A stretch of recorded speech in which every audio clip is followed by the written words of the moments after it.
YouTube? So I have had so many questions fired at me on diet, on training, on nutrition, on my routine, just on general stuff. So what I thought I'd do was kick off a 3-part video series because there's so many questions, and categorize them into categories. So I'm going to be covering training and routine in this one. Then I've actually invited Tom to talk with me about nutrition and diet in the next episode. And then the final one will be the general questions that I've been asked. So make sure you subscribe so you know when they all go live. And I'm going to kick this first one off with training and routine questions. So question number 1. I am very interested in the breakdown of your routine. You do cardio 5 times a week and weightlifting 3 times a week. So at the moment, I am doing weightlifting about 4 times a week, and I'm getting cardio in around 4 times a week as well. I have been really struggling the last couple of weeks, although things have calmed down a bit because work has been tremendously busy. I've really struggled to make the time to get into the gym, to find the time in the mornings as well, and so it's just been tricky sort of juggling it all, but things have sort of calmed down a little bit. Obviously we're heading into Christmas now as well, so the social activity is high. I tend to find it easier to find time for my weight training, even if I'm feeling a little hungover or tired. It's the cardio that I sometimes can't bring myself to do, but I'm trying to keep it together. But I really enjoy setting up my day with a cardio session. So question number 2, do you usually do cardio after your weight session or always separate morning and evening? So, or morning or evening. So I always do my cardio sessions in the morning. With the last show prep, I was actually doing evening spin classes just for something to do in the evenings to keep me on track, to keep my hands away from the fridge, to keep my mind away from the cupboards and the fridge, and just to really just keep everything at the forefront of my mind. And it was easy for me to do because I was kind of running on adrenaline with the show kind of coming ever so closer. I'm not doing evening cardio at the moment. The weather is now so much colder than it was. The thought of dragging myself out on a dark evening to go and sweat in a spin room on a spin bike is just not appealing. So I've let that go. But what I am really trying to stick to is my morning cardio, which is always with a kettlebell, or body weight as well, a bit of body weight, press ups and things like that. Sometimes it's literally just 20 minutes, but I feel so much better for doing it than I do for not doing it. And I tend to burn sort of around 300 calories each time I do. So it's 20 to 30 minutes. And I try to do that at least 4 times a week. As I said, with the show prep, it was every single morning. I didn't really miss a morning of that. Also, I consider the walking that I do cardio as well. I'm out for at least an hour a day with the dogs. I tend to walk very fast. I shouldn't, but I get a bit annoyed when people stop and talk to me because I want to sort of, get in my flow. So I do quite a lot of steps. I'm averaging about 15,000 steps a day, and that's quite easy for me to do. And I really do think that actually helps with my fitness levels as well, across the board with weight training, with spinning or my kettlebell workouts. So yeah, that's very much part of my routine. The cardio really sets me up for a productive day. It really enhances like my productivity with work, just my general kind of clear-mindedness to get on with things.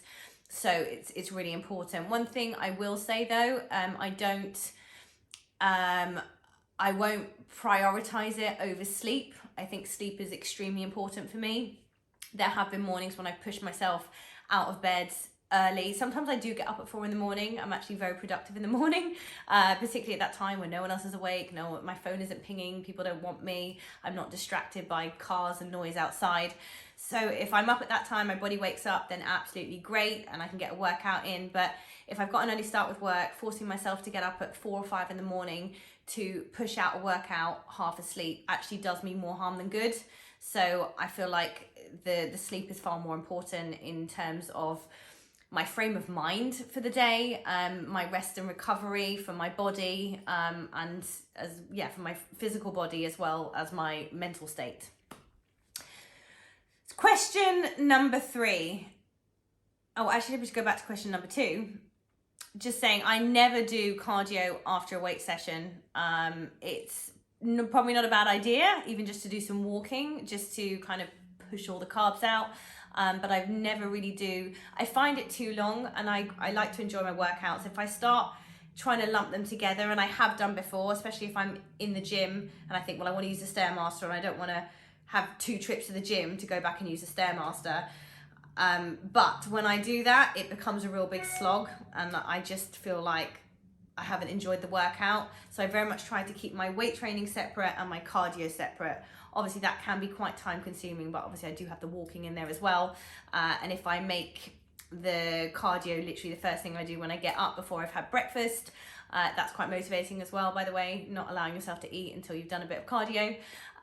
Then it's just part of like brushing my teeth, really. It's just so automated. Question number 3.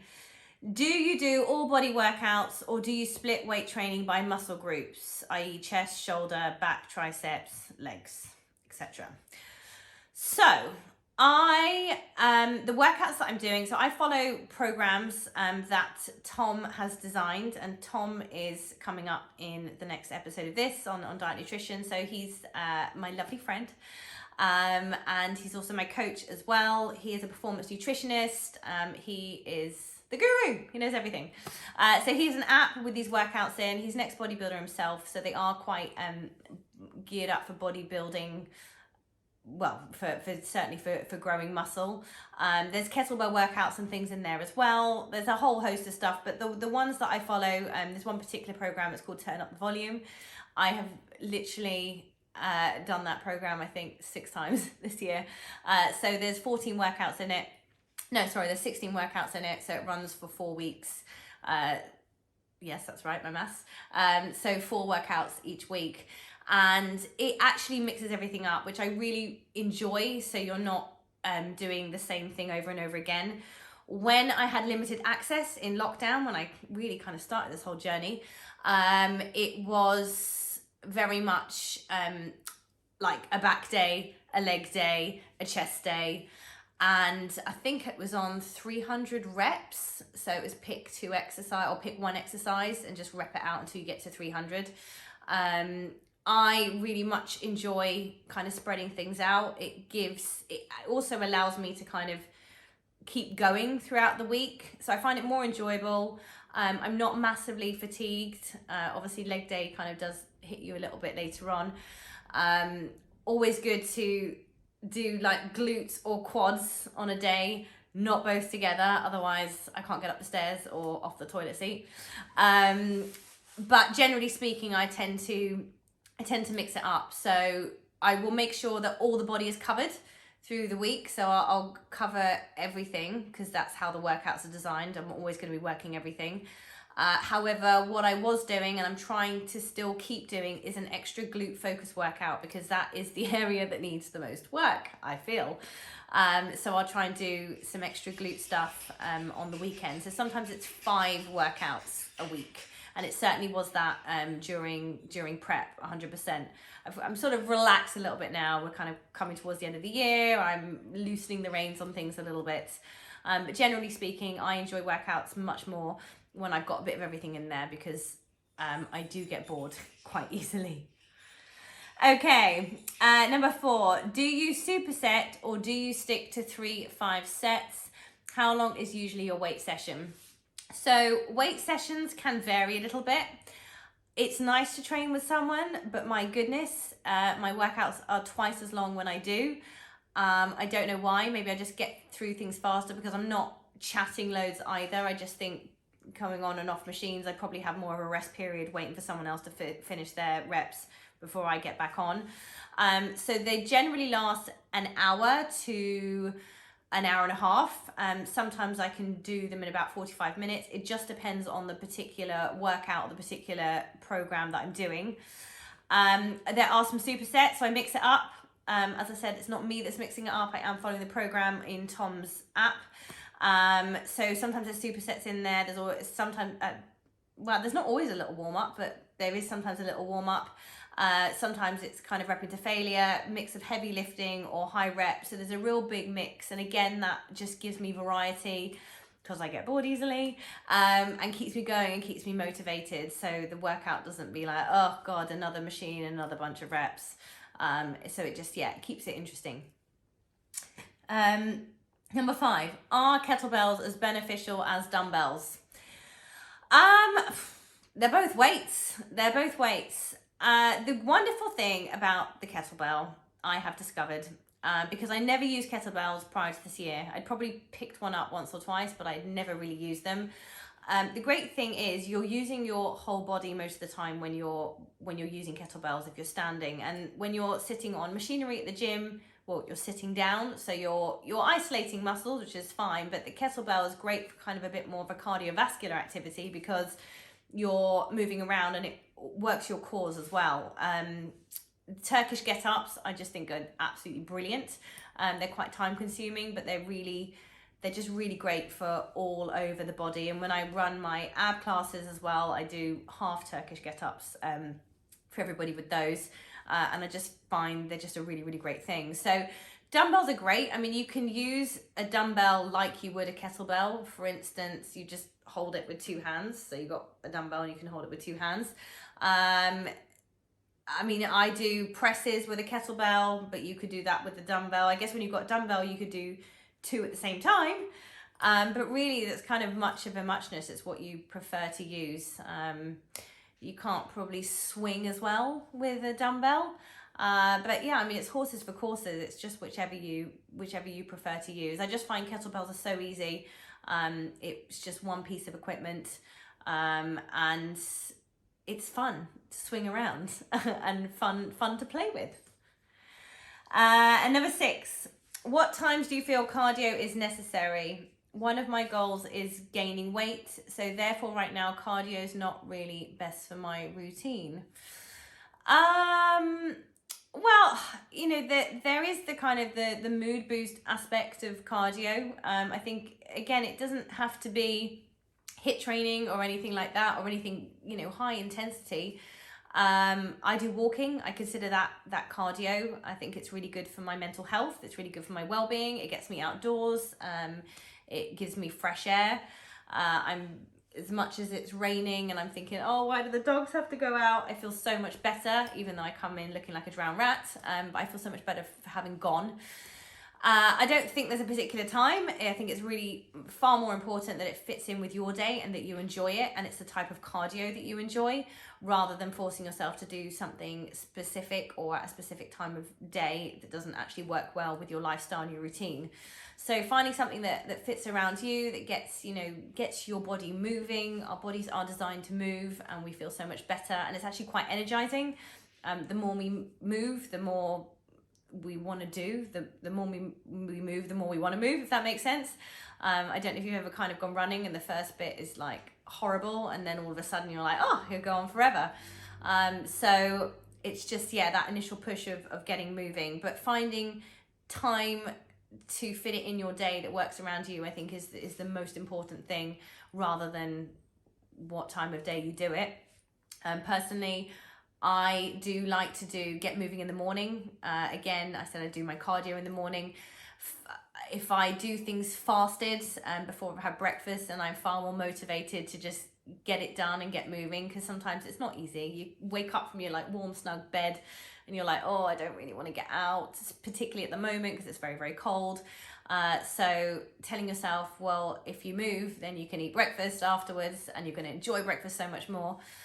Then that's quite motivating to get you going. But not everybody's a morning person. And also, do you know what? Evening walks are quite good for winding down and just kind of clearing the head as well.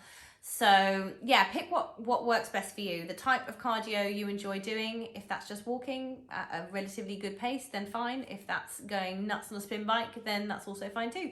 And what time of day works for you, well, only you know that. And it also might change as well, depending on the demands on your time and your job and your family and whatever's going on. So it doesn't have to be at the same time every day, just whenever it works best for you. in that particular day. All right, so that's all the questions. If you have any more, then please drop. No, I've missed a question.